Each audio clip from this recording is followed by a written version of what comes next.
Chapter 1. She wasn't at the Halloween block party. Neither were any of her friends, since their parents had grounded them all. None of the teenagers living in the neighborhood of Shadow Hills were present when it happened, but they all heard the screams in the night. At first, Jasmine thought it was just the grown-ups partying, yelling, and maybe, finally, having too much to drink, maybe even fighting as usual. But the screams didn't die down.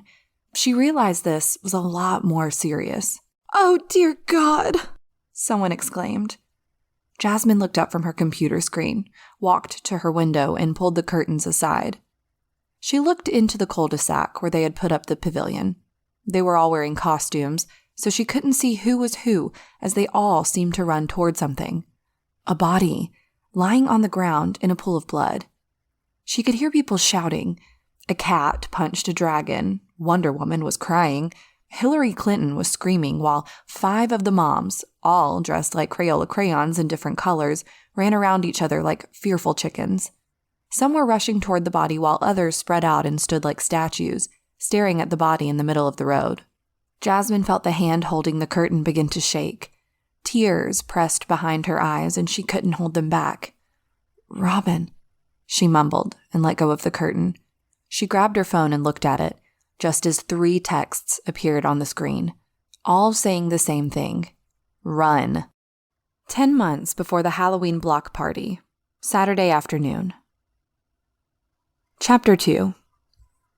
I loved my goldfish. I won it at the fair 2 months ago and cared for it deeply.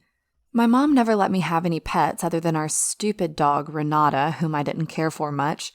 Not since the day she ate my favorite sneakers 10 minutes before I had to head out the door to catch the school bus. The dog wasn't even mine. It belonged to my brother Adrian, who naturally had laughed loudly when Renata had eaten my sneakers.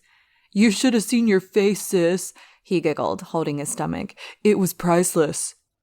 My brother, like most brothers, could be the most annoying person in the world, and was most of the time.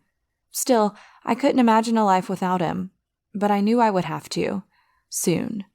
Adrian was turning 18 in a few days and only had 6 months left at the high school before he left for college. Only 6 months left here to annoy me. That part I was happy about, but I was going to miss him. Secretly, of course. I touched the glass of my fish's tank.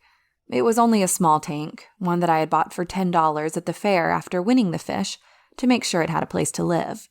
I had begged my mom for a real tank, one of the big ones with a pump and everything, but my mother didn't want to waste money on a small goldfish that would be dead soon anyway.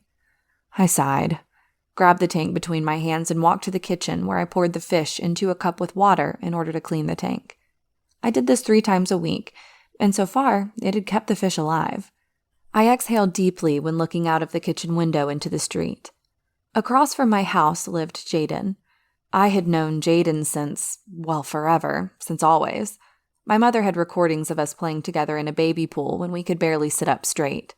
Only 2 months apart, we'd always played together. But lately, things had been different between us.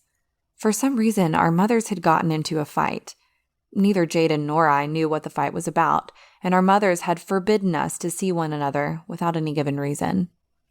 "That boy is nothing but trouble," my mother would say when she caught me gazing towards his house. "You stay away from him, Robyn."